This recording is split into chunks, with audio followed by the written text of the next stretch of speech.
ओम। आज हम कर्म का सिद्धांत को समझेंगे। कर्म मुख्यतः 4 प्रकार का ही होता है। अब आप सोचेंगे कि भाई हमने तो काम किया और यही कर्म है। नहीं, कर्म का मतलब है पांचों इंद्रियों से किए गए मैं पने से जो भी वर्क करो आप, चाहे सोचो, बोलो, देखो, सुनो, सब के सब कर्म है। पांचों इंद्रियों से जो भी आप करते हो जिसमें कर्तापन जुड़ा है वह आपका कर्म है। अगर आपने देखा और आपने सोचा कि मैंने देखा है, यह भी एक कर्म है। आपने सुना और आपने सोचा कि मैंने अच्छी बात सुनी है, यह भी कर्म है। अगर आपने गलत बात सुना, सोचा कि मैंने गलत बात सुन लिया, यह भी कर्म है। आप ये भूल बिल्कुल ना करो कि आपने आंखें मूंद कर बैठे हो और आप कर्म नहीं करते, तब भी आप कर्म करते हो। कर्म से मुक्त हो नहीं सकते और कर्म का फल आपको निश्चित ही मिलेगा। अच्छे कर्मों का फल अच्छा, बुरे का बुरा। पर आपको ये कर्म के फल को, कर्म के सिद्धांत को समझने के लिए पूरी तरह से तन्मयता से आपको समझना होगा। पांचों इंद्रियों के माध्यम से समझना होगा।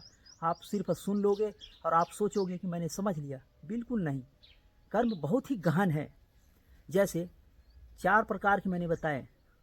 सबसे पहले आप समझो कुकर्म।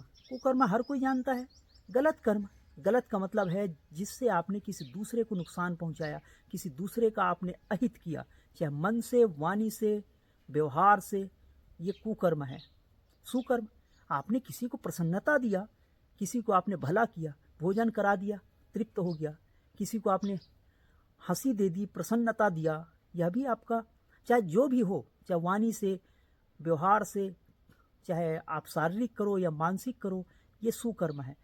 कुकर्म और सुकर्म दोनों के फल मिलेंगे। कुकर्म का फल बुरा मिलेगा, सुकर्म का फल अच्छा मिलेगा। लेकिन आप कहेंगे कि हम तो मुक्त होना चाहते हैं, हमें ना अच्छा चाहिए ना बुरा चाहिए, क्योंकि ये सच है। अगर आप अच्छा करोगे अच्छा पाओगे, बुरा करोगे बुरा पाओगे, और दोनों का फल आपको भोगना पड़ेगा।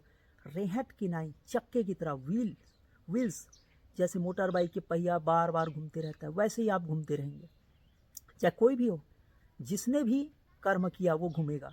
एक होता है निष्प्रयोजन कर्म। रास्ता चलते चलते खामा गिट्टी उठाया, पत्थर उठाया, नदी में फेंका, कोई मतलब ही नहीं, निष्प्रयोजन, बगैर प्रयोजन का। और चौथा है निष्काम कर्म। अच्छा किया तो भी भगवान की मर्जी से हो गया। अब अब आप सोचेंगे बुरा हो गया तो भी भगवान की मर्जी से हो गया, उसने मैंने किया है ये भाव नहीं रहा। अब आप सोचिए कि अगर आप इस कर्म को समझते हो तो एक जरा सा आप सवाल है आपके लिए। आप रास्ता चलते चलते मुस्कुराया, अच्छा कर्म है या बुरा? सामने वाले व्यक्ति को अगर आपने ठेस पहुंचाया कि मैं बड़ा आदमी हूँ, वो छोटा आदमी है, ये हो गया आपका मुस्कुराना कर्म। मुस्कुराना, होठों का हिलना, आंखों का मचलना, कर्म एक ही है, मुस्कुरा रहे हैं आप। लेकिन ये दो हो सकते हैं, एक तो कुकर्म भी हो सकता है, एक सुकर्म भी हो सकता है।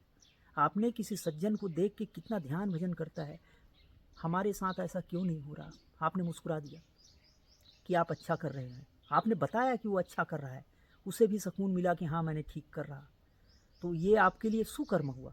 और अगर आपने मुस्कुराया, देखो मुस्कुराना सिर्फ एक कर्म है, आपने सिर्फ हाव भाव दिया, मुस्कुराया, लेकिन सामने वाला व्यक्ति को ठेस पहुंचा कि उसके घर पे किसी का मातम छाया हुआ है, कोई उनकी मर चुका है उनके घर, और आपने मुस्कुराया, क्या समझा उसने कि मेरे परिवार में कोई मर गया, ये मुस्कुरा रहा है, कितना बैरी है मेरा पड़ोसी। आपको इस बात को समझना चाहिए कर्म करते वक्त। और अगर आपने न कर्तापन से, नहीं आपने उसके अच्छे के लिए, नहीं बुरे के लिए, स्वाभाविक किया आपने, तो आपने कर्तापन, अगर आपके हृदय में कुछ भी नहीं है, चाहे वो जो भी सोचे, कोई फर्क नहीं पड़ेगा आपको। अगर आपने निष्प्रयोजन, बगैर निष्काम कर्म किया, स्वाभाविक किया, बच्चों की नहीं, तो कोई फर्क नहीं पड़ता। तो कर्म के सिद्धांत बहुत ही गहन है। अच्छे करने वाले अच्छे और बुरे करने वाले बुरे। हम अगले बार में जानेंगे कि अच्छे लोग ही दुखी क्यों हैं। आप, ऐसा लगता है आपको कि आप जब ध्यान करते हैं लोग आपकी हंसी उड़ाती है, तो इसका क्या आपको लाभ होगा, क्या घाटा होगा, किस तरह का इसका फल मिलेगा, तो इसे हम समझेंगे। आप जुड़े रहिए।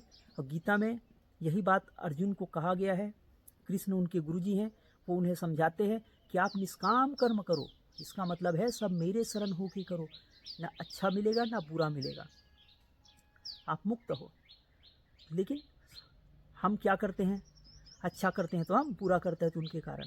तो इसलिए हमें दुख मिलता है। लेकिन आपको पूरी जानकारी डिटेल से आपको मैं फिर बताऊंगा कि अच्छे लोग बुरे क्यों हो रहे हैं और बुरे के साथ अच्छा क्यों हो रहा है।